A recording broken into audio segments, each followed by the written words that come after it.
Bonjour à tous et bienvenue sur le podcast des établissements médico-sociaux, le podcast qui met en lumière le travail formidable réalisé par les acteurs du secteur. Je m'appelle Arnaud Chevalier et après avoir été directeur d'EHPAD pendant 8 ans, j'aide les établissements de santé à adopter les meilleures innovations pour simplifier et améliorer leur quotidien.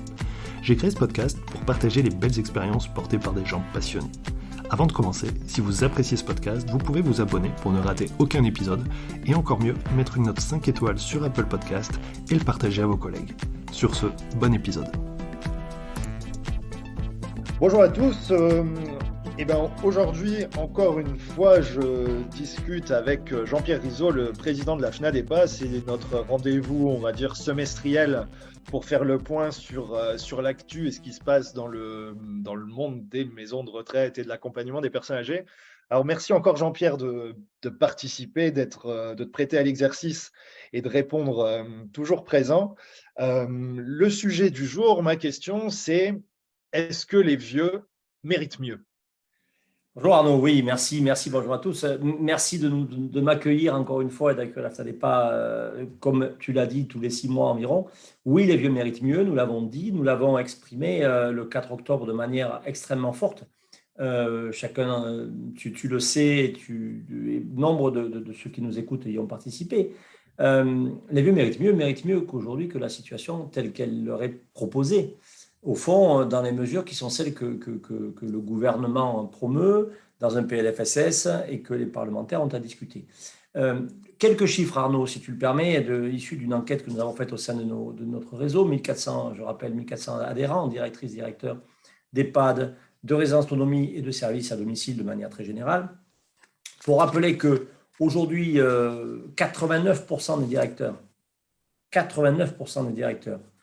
font face à un manque de personnel. Ce manque de personnel, il concerne bien sûr les soignants, il concerne les aides-soignants, il concerne les infirmières, mais il ne concerne aussi toutes les catégories de professionnels. Il manque des chefs cuistots, il manque des aides à domicile, dans les services d'aide à domicile évidemment, il manque des logisticiens, il manque des psychologues dans certains endroits, il manque des AMP, des AES et des ASH. Et on voit bien à quel point aujourd'hui, cette pénurie de personnel, elle touche l'ensemble des professionnels aujourd'hui de nos établissements et services. 89% des directeurs disent qu'effectivement, il manque de personnel. C'est une situation qui est une situation absolument inédite. On n'a jamais connu ça, on n'a jamais connu une situation comme celle-là.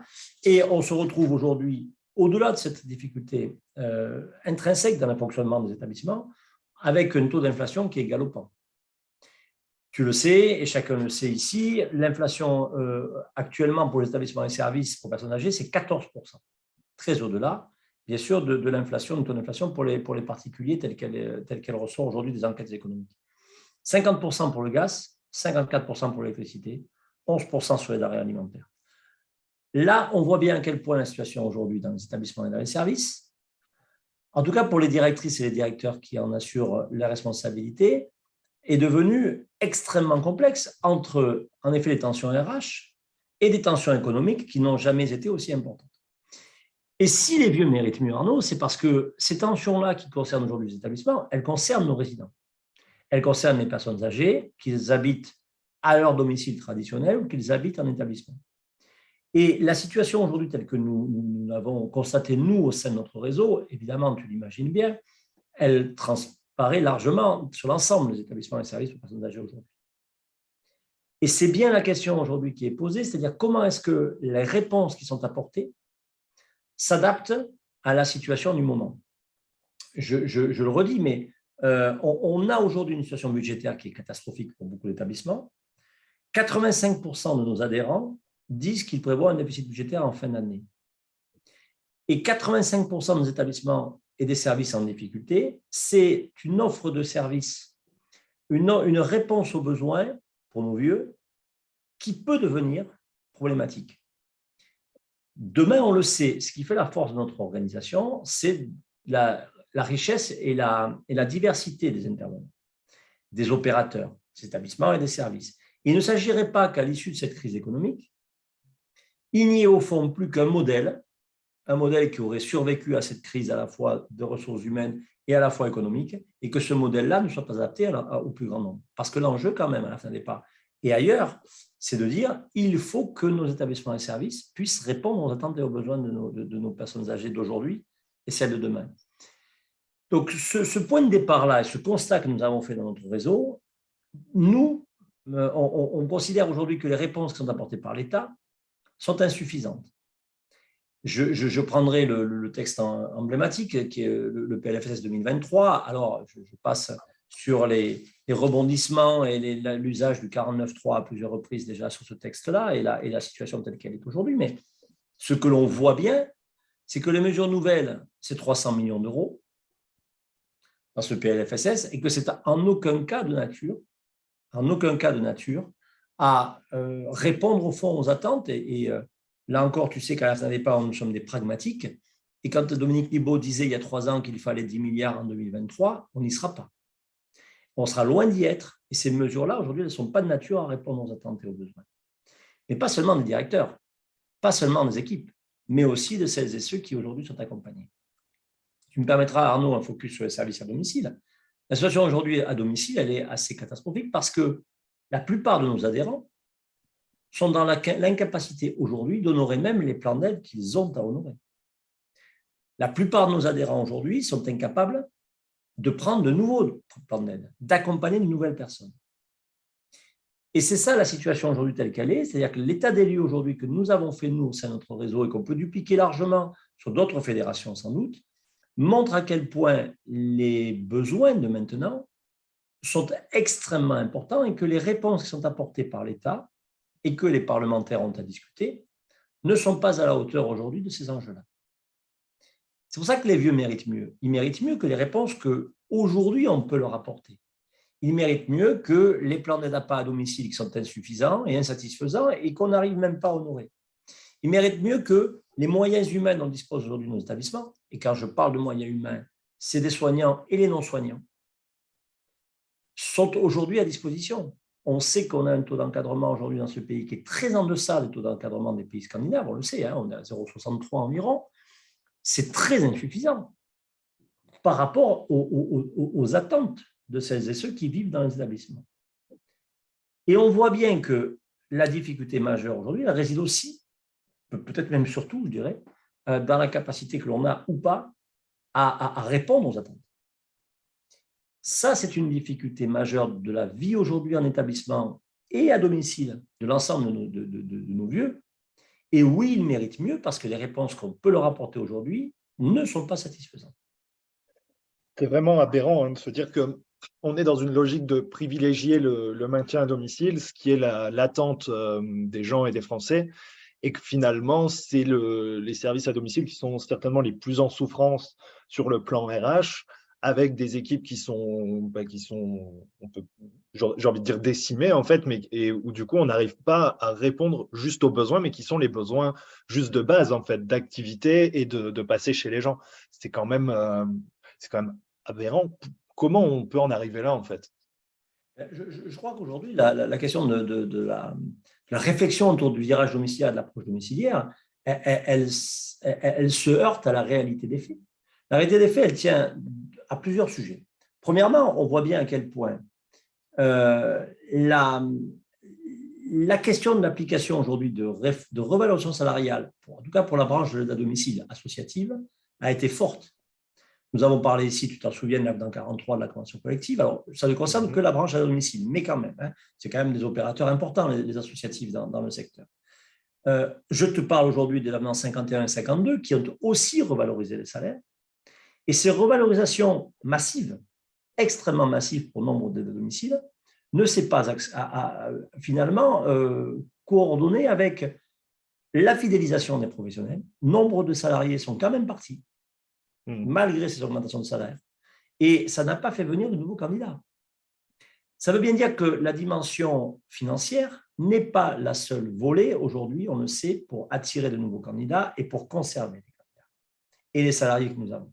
Ça, c'est un premier élément. Deuxième élément aujourd'hui, c'est qu'on voit bien à quel point ces métiers sont dévalorisés et on voit bien à quel point il convient de manière extrêmement forte des métiers du domicile et des établissements, mais sans doute aussi, on peut extrapoler autour du métier du champ sanitaire, du champ de l'hôpital, à quel point il convient de renforcer ce dispositif-là.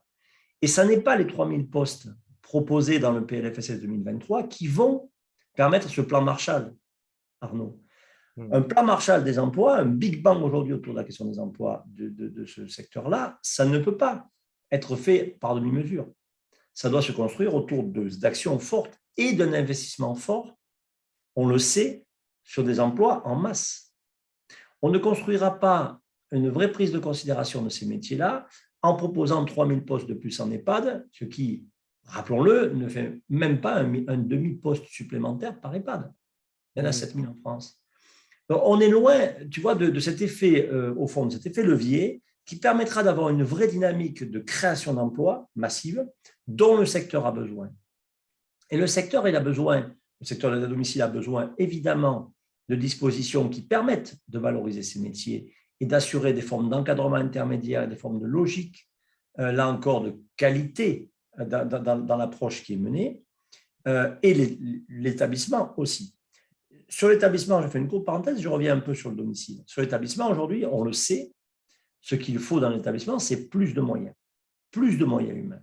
Et pour le coup, chacun aujourd'hui sait qu'il le faut. On a vu au moment de la crise Covid, quand on se parlait au moment de la crise aiguë du Covid, que là où il y a eu des renforts supplémentaires, la situation avait été mieux gérée. Aujourd'hui, nous, ce que nous disons à la fin des pas, c'est qu'il faut évidemment un nombre de soignants suffisant, alors avec toute la difficulté que l'on sait de trouver des aides-soignants, de trouver des infirmiers. Mais il faut aussi plus d'animateurs, plus de professeurs en activité physique adaptée, plus de psychos, plus d'ergothérapeutes, plus de psychomotes, plus de ces métiers qui construisent une vie dans les établissements. Il faut garder cette ligne de crête entre le soin et la vie sociale. Il ne faut pas que, d'une façon ou d'une autre, et peut-être aussi par manque de clairvoyance, on construise des EHPAD qui deviennent que hospitaliers, que du soin, que du sanitaire, ou des EHPAD qui ne tiennent pas compte aussi de la dimension soin de l'attente de nos aînés.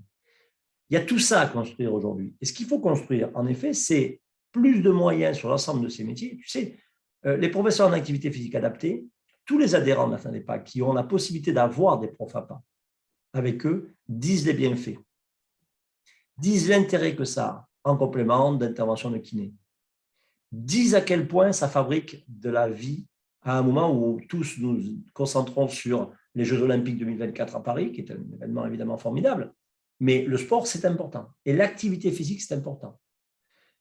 Eh bien, on voit à quel point aujourd'hui tout le monde est assez favorable à l'idée qu'il faut avoir des profs d'APA et à quel point nos adhérents ont les plus grandes difficultés à se faire financer, parfois même des petits bouts, parce que ça n'entre pas dans ces logiques-là d'accompagnement. Ouais. C'est toute la question des moyens, de toute façon. Moi, je me dis, PLFSS 2023, mesure nouvelle 300 millions d'euros, j'ai cru voir quelque part que de toute façon, ça ne compensait même pas l'inflation. Et donc, en fait, on continue de travailler un peu à perte, avec l'inquiétude aussi des petites structures, de voir augmenter les factures de gaz, parfois même d'établissements qui n'ont pas pu peut-être bien négocier ou qui vont se retrouver coincés aussi par rapport à un prestataire avec des taux d'évolution. Et ça met en danger, à mon sens, la pérennité et l'avenir des structures, en fait, parce qu'un budget, OK, faire un déficit, OK, mais ça veut dire qu'au bout d'un moment, si on est une asso, une petite structure et qu'il n'y a plus de sous sur le compte, on ne paye plus les salaires, c'est fini. Et qu'est-ce qu'on fait des personnes qu'on accompagne, en fait? C'est bien toute la difficulté, toute la crainte aujourd'hui. Quand tout à l'heure, je te disais qu'il ne faudrait pas que de cette situation ne survive qu'un seul modèle, qui soit un modèle qui, par exemple, d'une forme de centralisation des gestionnaires et de regroupement de gestionnaires qui ne répondraient pas aux besoins. Je prends toujours mon exemple de mon EHPAD qui, en Lozère, aujourd'hui, a une trentaine de lits et qui est viable. Mais il faut que cet EHPAD de 30 lits, fonction publique territoriale, qui est viable aujourd'hui en Lozère ou dans d'autres départements de France, il faut qu'il puisse vivre. Il faut qu'il ait une réponse aujourd'hui, que c'est la réponse qu'il apporte, une réponse qui soit en tout cas crédible, et elle est crédible dans cette situation-là par rapport au bassin de vie, par rapport à une certaine de réalité. Et il ne faut pas qu'au fond, pour des raisons, encore une fois, de modèle économique, on ne tienne pas compte de cette attente de nos aînés et de celles et ceux qui vivent aujourd'hui sur le territoire. La question, c'est effectivement la question de moyens, mais ce n'est pas qu'une question de moyens, Arnaud. C'est-à-dire que, tu sais, à la fin des pas, on ne dit pas un pour un, quoi qu'il arrive et quoi qu'il se passe. Non. Ce qu'on dit, nous, aujourd'hui, c'est il faut en effet que l'ensemble des métiers qui composent aujourd'hui les services, les EHPAD, les établissements, pour parler vraiment des EHPAD, puissent être renforcés, réorganisés, restructurés, et en faisant en sorte que, au fond, il y ait dans nos établissements à la fois assez de professionnels, mais aussi assez de professionnels formés, qualifiés et qui travaillent en harmonie. Je crois qu'il faut qu'on soit capable, dans nos établissements, dans nos EHPAD en l'occurrence, puisque c'est d'eux dont on parle là, de fabriquer des réformes des formations qui emportent suffisamment de cohérence pour sortir de la dichotomie soins et non-soins, par exemple. Il faut qu'on remette de la technicité dans les soins techniques dans les établissements. Il faut que l'on soit capable, mais ça passe par la formation, par le contenu des formations initiales et par des vraies actions de formation qui soient des actions de formation fortes. Et il faut que dans nos établissements, au fond, on n'ait pas à choisir demain entre le soin et le non-soin, qu'on n'ait pas à choisir non plus entre, au fond, des modèles économiques qui survivraient à une crise économique que l'on connaît. Et c'est pour ça qu'il faut cette loi. C'est pour ça qu'il faut des moyens forts. Ce n'est pas juste l'idée d'avoir une loi. C'est l'idée de régler, et on se l'est dit depuis le début de nos rencontres, de régler la question de la gouvernance. Tout à l'heure, on faisait allusion aux services à domicile. Les services à domicile, on voit à quel point aujourd'hui ils sont tributaires d'une gouvernance qui est confiée au département. Soit, dont acte. Simplement, la difficulté que l'on voit, c'est qu'une des mesures phares de ce PLFSS, c'est le rajout de 2 heures supplémentaires de lien social dans les plans d'APA. Mais que là où il faudrait rajouter ces 2 heures maintenant, sans attendre, eh bien l'État dit, je renvoie à la concertation avec les conseils départementaux, qui débutera au mieux en 2024, pour s'achever en 2028.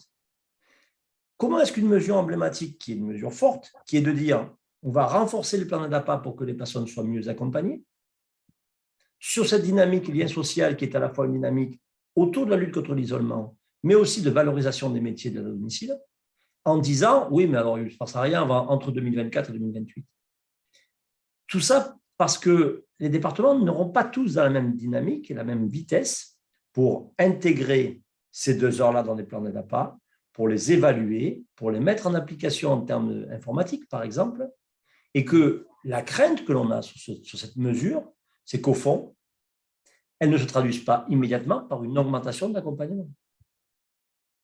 Tu vois, c'est-à-dire que là, typiquement, on est sur quelque chose qui montre à quel point, là, lorsque l'État dit virage domiciliaire et qu'il a sorti de cette mesure-là, ça peut prendre beaucoup de temps pour se mettre en place pour les vieux et pour les services à domicile, évidemment. Oui, voire pas aboutir, parce qu'au bout d'un moment, à force de tourner en rond, à la fin, il ne se passe rien, en fait. Voire pas aboutir, comme il y a encore aujourd'hui quelques départements, très peu, mais qui ne financent toujours pas l'avenant 43, alors que ça fait 1 an et 1 mois que l'avenant 43 est mis en application. Avec une forme de fragilité des services aussi. Là encore, ne nous trompons pas. Moi, quand je défends la parole des directeurs, des 1400 directrices et directeurs de la FNADEPA, je ne défends pas une parole communautariste de directeur parce que je suis directeur. Ce que l'on défend, nous, et tu le sais, c'est la qualité de l'accompagnement, la qualité de la vie de celles et ceux qui aujourd'hui ont 80, 85, 90 ans et qui vont être de plus en plus nombreux à avoir ces âges-là. Et tu vois, et pareil de la même manière, sur ce PLFSS dont on voit qu'il y a des pistes qui sont intéressantes, mais la question des services d'autonomie, par exemple, et de la construction des services d'autonomie, mais la création de 4000 places de SIAD supplémentaires l'année prochaine sur le territoire national n'est pas de nature à favoriser la mise en œuvre de services d'autonomie structurés. 4000 places, ça fait 40 places par département, Arnaud. C'est-à-dire qu'on voit bien à quel point on ne va pas pouvoir, sur ce dispositif-là, mailler tout le territoire départemental et les faire collaborer et coïncider, au fond, avec des SAD qui, aujourd'hui, n'ont pas les mêmes territoires, n'ont pas les mêmes financeurs et avec des problématiques d'articulation sur les départements entre ARS et conseils départementaux, dont je ne sais pas trop, en fonction de la situation et des liens entre les uns et les autres, comment ça peut tourner. C'est ça, au fond, qui nous laisse à penser, nous, que c'est un PLFSS dans lequel il y a un certain nombre d'intentions qui sont favorables. Il ne s'agit pas de les nier. Il ne s'agit pas de dire qu'il n'y a rien dedans, parce que ce n'est pas tout à fait vrai. Mais ce qu'il y a à l'intérieur, pour une raison ou pour une autre, ça peut voir le jour et être insuffisant, ou ne pas voir le jour du tout.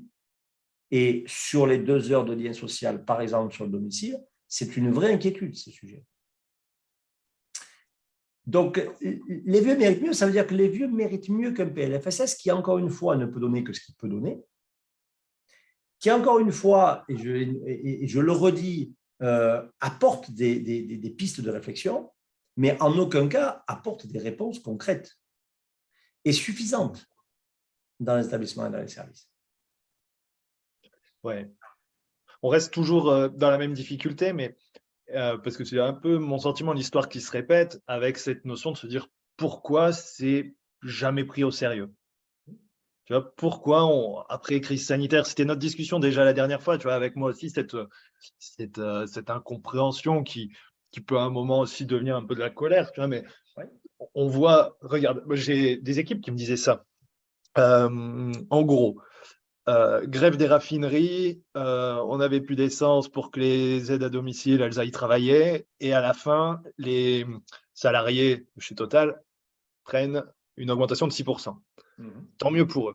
Sauf que pendant ce temps-là, on a les aides-soignantes sur le terrain qui continuent de se casser le dos, qui travaillent dans des conditions encore plus dégradées à cause des tensions RH, qui ont un salaire qui évolue mais qui ne compense pas l'inflation.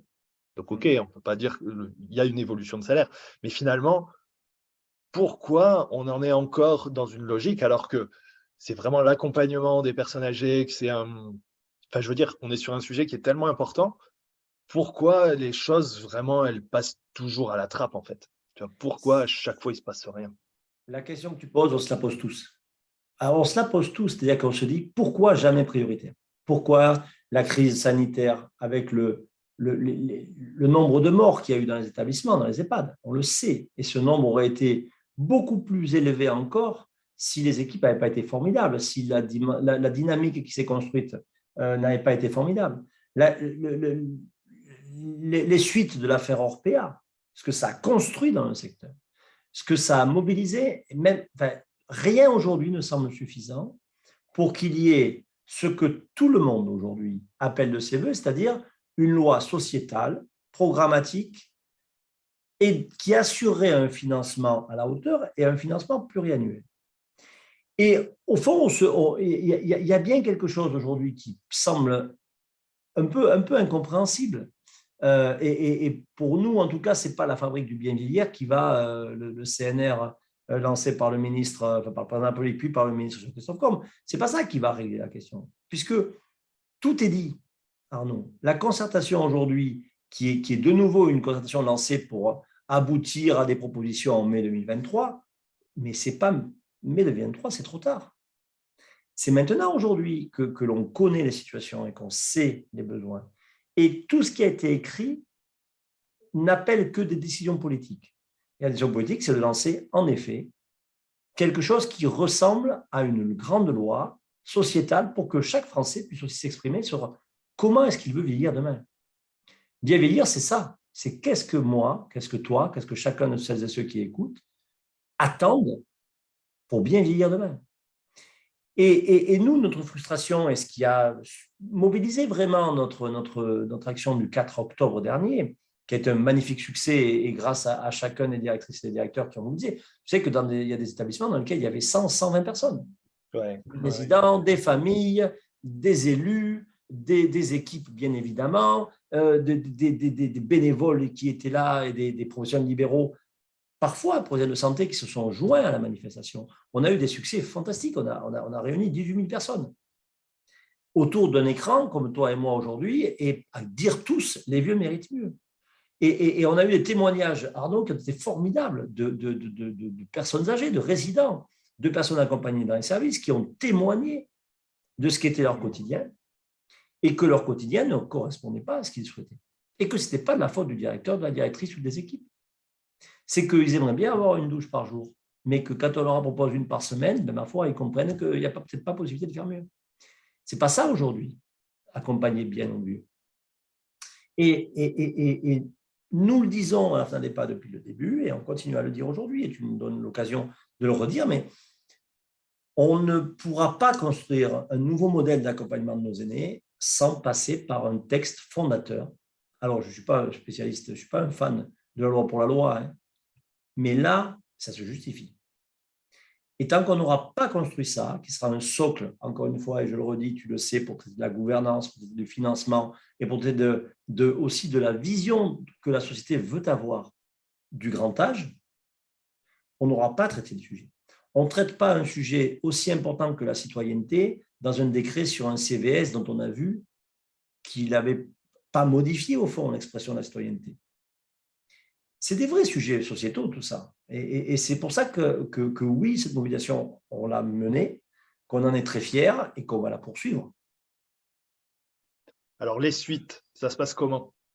Les suites, on est en train tu imagines bien, de réfléchir au sujet. On a vraiment, on veut poursuivre cette mobilisation-là. On va se réunir très prochainement au sein des instances de notre fédération pour imaginer des hypothèses de suite. Ces hypothèses, je ne peux pas te la livrer, je la livrerai peut-être dans 6 mois lorsque nous nous reverrons avec beaucoup de plaisir. Mais ce qui est sûr, c'est que notre détermination, l'intervention des 1400 directrices et directeurs de la Fnac Darty et de son équipe à Paris est intacte et que nous n'allons pas nous arrêter là, que peut-être, et on l'a dit le jour de la conférence de presse, qu'on n'a jamais vu de vieux dans la rue, mais que peut-être qu'on va devoir aller dans cette hypothèse-là. Et que peut-être que demain, l'enjeu, c'est aussi de se mobiliser parce que notre action du 4 octobre, elle a été formidable parce qu'elle a été un succès qui a réuni l'ensemble des acteurs de cette question-là. Et c'est pour ça que ça a été un succès pour nous et c'est pour ça que ça a été véritablement une action forte. On va continuer, Arnaud, on va continuer et je te le dis à toi, je le dis à toutes celles et ceux qui nous écoutent, nous allons continuer parce que nous sommes têtus et que nous ne lâcherons pas parce que l'enjeu aujourd'hui, c'est évidemment des questions économiques, des questions d'organisation, des questions de réponse, mais c'est surtout des questions de bien vieillir demain. Et ce bien vieillir demain, encore une fois, il s'agit de le préparer aujourd'hui. Nous pensons à la Fnac Darty qu'il n'est pas encore trop tard, mais qu'il faut vraiment se dépêcher. Ben c'est ça, c'est ce qu'on se dit à chaque fois, en fait. Et c'est là où quels signaux positifs on peut avoir malgré tout, hormis le sentiment que on n'est pas prioritaire, tu l'as dit. Les signaux positifs, ils naissent des petits succès locaux. Les signaux positifs, ils naissent de discussions que nos directrices et directeurs adhérents ont avec leurs conseils départementaux, avec leurs ARS. Ils naissent de la construction qu'ils fabriquent dans leurs établissements. Le nombre, mais tu le sais, le nombre d'actions qui sont mises en œuvre au quotidien, là, depuis qu'on se parle, des directrices et des directeurs ont eu 50 idées pour animer la vie des établissements, pour construire des projets autour de l'accompagnement à domicile. Et c'est ça qui fabrique les signaux positifs. C'est-à-dire que ces signaux positifs aujourd'hui, dans toutes les consultations que nous avons, et nous en avons beaucoup, avec beaucoup de députés, beaucoup de sénateurs, et ça c'est un peu nouveau, à la fin des pas, on n'avait pas forcément toute cette audience il y a quelques années. Aujourd'hui, on a une multiplication d'interlocuteurs et on attire l'attention de ces interlocuteurs lorsqu'ils sont nationaux, sur ces enjeux-là. Et on est suivi. On est écouté, on est accompagné dans ces questions-là. Et je crois qu'on est même souvent d'ailleurs repris dans des propositions que l'on voit ici ou là, ou des interventions de parlementaires. Il y a beaucoup de sujets que nous avons portés, que nous portons, qui sont ici ou là repris. Et aujourd'hui, et on le voit, et je le redis, mais localement, il se passe des trucs formidables. Et ce que je crois, au fond, c'est que ce déclic, il va peut-être se faire au fur et à mesure que nos actions communes vont se construire. Moi, je crois beaucoup, tu sais, je crois beaucoup à la question de la répétition et à la question de l'expression, partout où on peut, de nos idées, de nos avis et de ce que l'on pense. Quand je suis auditionné, moi, une fois par un député, ben, ça veut dire qu'il y a eu... dans le département et la circonscription du député en question ou de la députée en question, 2, 3, 4 directeurs d'établissements adhérents qui ont fait la même chose, qui ont porté la même voix, qui ont évoqué le même sujet. Et ils le font avec leurs conseils départementaux, nos directeurs et nos directrices. Ils le font avec les ARS. Ils portent ces actions-là. Ça veut dire qu'il y a deux places, au fond, pour le politique. Il y a le national, et aujourd'hui, il faut le dire, le fait qu'il n'y ait toujours pas de grande loi, et encore une fois, sans remonter au calendrier grec, mais juste en remontant au rapport Libaud. Du rapport Libaud, on nous a expliqué à l'époque que ce ne serait plus jamais comme avant, et que le rapport Libaud allait construire la nouvelle politique de l'autonomie, en tout cas du grand âge, de demain. Bon, donc tu vois, et le fait qu'on n'ait toujours pas ça, même si on a autre chose, je ne conteste pas la cinquième branche, on en a parlé ensemble, je ne reviens pas sur ces sujets-là. Il y a eu des sujets, il y a eu des textes, il y a eu des choses qui ont été faites, il y a des avancées. Et encore une fois, je redis à quel point ce PLFSS 2023, il apporte, mais il n'apporte que ce qu'il peut apporter. Il ne peut pas traiter des sujets qui sont des sujets fondamentaux. Et nous, ce que nous pensons, c'est que finalement, l'enjeu, c'est bien de continuer à porter ça, à porter ces voix-là, pour que véritablement, on soit à un moment entendu. Ce combat national, aujourd'hui, il faut être très, très modeste, on ne l'a pas gagné. On n'a toujours pas de loi, on n'a toujours pas les 10 milliards que Dominique Libaud préconisait à horizon 2030, on n'a toujours pas ces financements pérennes, on n'a toujours pas les 100 000 postes qu'évoquait Myriam El Khomri dans son rapport à 2030 aussi, parce que ça veut dire qu'il en faudrait 20 000 par an, tu comprends? Et 20 000 par an aujourd'hui, on a 3 000. Ce n'est pas pareil, 3 000 et 20 000. Pour 20 000, tu mobilises des actions fortes. Pour 3 000, tu te dis que tu ne vas pas forcément mobiliser des actions fortes. Et donc, du coup, ce n'est pas de la même logique, ce n'est pas de même nature. Et je pense que le niveau national aujourd'hui, et c'est vrai, et il faut être parfaitement objectif avec ces sujets-là, pour l'instant, nous n'avons pas obtenu les uns les autres et collectivement les moyens d'avoir une forme d'optimisme. Tu sais, dans l'enquête que j'évoquais tout à l'heure, 43% des directeurs et directrices répondant à notre réseau s'interrogent sur la suite de leur carrière dans ce secteur. 43%. C'est quand même, ça interpelle. Et encore, moi je trouve que c'est un minima, parce qu'on se retrouve dans des situations d'échec en fait. Quand tu dois accompagner des personnes, mais que tu n'as plus d'équipe finalement. Ou alors, mais même en service à domicile, en fait, quand tu en viens à renoncer à accompagner les personnes, parce qu'en fait, juste, il n'y a personne pour accompagner les personnes. Et c'est vrai que c'est la question aussi des recrutements, d'augmenter les effectifs. Mais en fait, aujourd'hui, il y a la problématique d'attractivité et du coup, juste de pourvoir aux postes qui sont déjà ouverts. C'est vrai que la question se pose, se dire quel avenir? Oui, on se la pose tous. On va le faire, quoi. Combien de temps on va pouvoir tenir avec aussi, et en plus, ce qui peut paraître aussi encore plus paradoxal, parce que l'affaire Orpea, ça amène derrière des contrôles.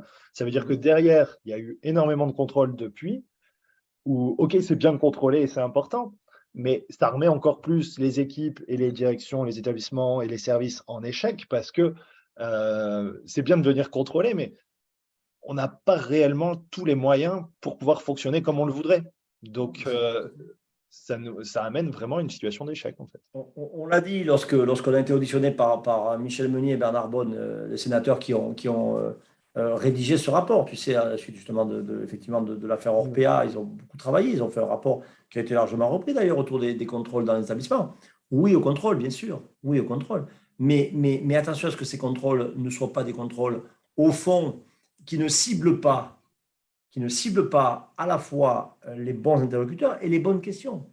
C'est sûr que si demain les contrôles, c'est d'aller vérifier s'il y a beaucoup de faisans en fonction d'aides-soignants dans les EHPAD, on connaît la réponse. Il n'y a pas forcément besoin de demander 350 millions de pièces pour connaître la réponse. Si demain les contrôles dans les services à domicile, c'est d'aller vérifier l'effectivité du taux de l'aide par les services à domicile, ce n'est pas la peine que le département nous demande 3 millions de pièces. On connaît. On sait aujourd'hui ce que l'on peut faire, c'est-à-dire ne contrôlons pas, en tout cas ne jugeons pas les contrôles à l'aune de ce qu'il faudrait faire si on n'était pas dans la situation dans laquelle on est. Donc oui, bien sûr que la transparence est importante, oui, bien sûr, on a été les premiers à le dire, qu'il est extrêmement important que des actions, ce qui a été l'affaire Orpea en janvier ne se reproduise plus, parce que ça a été parfaitement clair et qu'il ne faut surtout pas que ça se reproduise. Par contre, n'exigeons pas aujourd'hui des établissements et des services ce qu'ils ne peuvent pas donner. Donnons les moyens à ces établissements et services véritablement d'améliorer la qualité de l'accompagnement. Faisons-le de manière juste, efficace. Et encore une fois, il y a un ensemble de textes aujourd'hui qui nous amènent à savoir ce qu'il faut faire. Mais surtout, n'imaginons pas que les contrôles vont améliorer la qualité du dispositif. Ce n'est pas parce qu'on va contrôler tout le monde qu'on aura les moyens de fonctionner. Et oui, tu as raison, les inquiétudes aujourd'hui règnent. Quand je croise, moi, nombre de nos adhérents, oui, je t'assure que c'est difficile et qu'on voit bien à quel point ça ne tient que parce qu'il y a des personnes solides, des directrices, des directeurs et des équipes, et qui font au-delà du raisonnable. Au-delà du raisonnable. On demande aujourd'hui à celles et ceux qui tiennent d'aller jusqu'au bout de quelque chose sans avoir la certitude que ce bout de quelque chose, ça va s'améliorer demain. C'est ça. C'est ça qui aujourd'hui fabrique cette frustration. Et c'est ça qui crée, au fond, cette idée que nous ne devons pas lâcher, que notre détermination doit grandir, doit se continuer, doit se poursuivre, qu'on a tous écrit des mesures prioritaires, que la FNADEPA a écrit ces 10 mesures prioritaires, et je les ai listées tout à l'heure au fil de notre discussion, et que ces 10 mesures prioritaires, maintenant, il n'y a plus qu'à. Mais ça appartient au pouvoir politique de régler cette question. Et en l'occurrence, à l'État. Et tu sais notre détermination, et tu en es le premier acteur, toi aussi, pour dire que, encore une fois, nous allons poursuivre notre mobilisation. Nous allons la poursuivre, nous allons continuer. Nous allons, de la même façon, dire que la concertation, ça ne sert à rien, que c'est plus de ça dont il y a besoin aujourd'hui, mais que c'est de l'action. Mais de l'action à la hauteur des enjeux. Oui, c'est clair. Bon, pour conclure, parce que, encore une fois, on a du mal à conclure là sur du positif, mais je voudrais peut-être, en quelques mots, mais qu'on puisse relancer l'invitation peut-être pour le colloque de la FNADEPA au mois de janvier, pour parler politique vieillesse, parce que ce sera la continuité du sujet et peut-être en savoir un peu plus.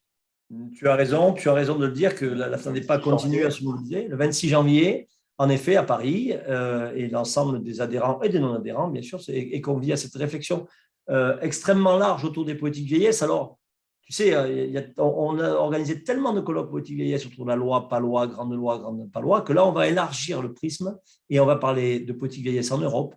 On va parler de politique vieillesse dans des organisations un peu nouvelles autour des services d'autonomie, autour d'un certain nombre de sujets, pour ne pas se focaliser sur loi, pas loi, parce que on est toujours dans ces débats qui sont des débats qui nous ramènent constamment à l'absence de cette grande loi. Et sur lesquels on n'a pas de prise, de toute façon.